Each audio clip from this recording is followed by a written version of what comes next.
નમસ્કાર, હું છું આપના સાથે ઈશા દુબે. આપ જોઈ રહ્યા છો જનસાક્ષી ન્યૂઝ. નજર કરીએ આજના મુખ્ય સમાચારો પર. અંકલેશ્વરના સ્ટેશન રોડ પર આવેલ SVEM પ્રી પ્રાઇમરી સ્કૂલ ખાતે રમતગમત દિવસ નિમિત્તે વિવિધ સ્પર્ધાઓનું આયોજન કરવામાં આવ્યું હતું. રમતગમત દિવસથી શાળાના બાળકોમાં છુપાયેલી પ્રતિભા શોધવામાં, આત્મવિશ્વાસ વધારવામાં અને તેમના સાથીદારોને જોઈને નવી કુશળતા શીખવાની ઈચ્છા વિકસાવવામાં મદદ મળી રહે તેવા હેતુસર વિવિધ રમતગમત યોજાઈ હતી, જેમાં 442 વિદ્યાર્થીઓએ વિવિધ રમતોમાં ભાગ લીધો હતો. તેમની પ્રભાવશાળી કુશળતા દર્શાવી વિજેતાઓને પ્રમાણપત્રો સાથે ગોલ્ડ, સિલ્વર અને બ્રોન્ઝ મેડલ પ્રાપ્ત થયા.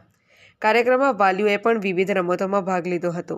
આ કાર્યક્રમમાં ડૉક્ટર લતા શ્રોફ, ડૉક્ટર રેખા પંચાલ, ટ્રસ્ટના ડૉક્ટર મહેન્દ્ર પંચાલ તથા શાળાના ઇન્ચાર્જ શ્રીમતી બીનુ મલિક, મનીષ હજારીવાલા અને શ્રીમતી ઉર્વશી પંચાલ સહિતના મહાનુભાવો અને શિક્ષકો ઉપસ્થિત રહ્યા હતા. પિન્ટુ મોદી, જનસાક્ષી ન્યૂઝ, અંકલેશ્વર.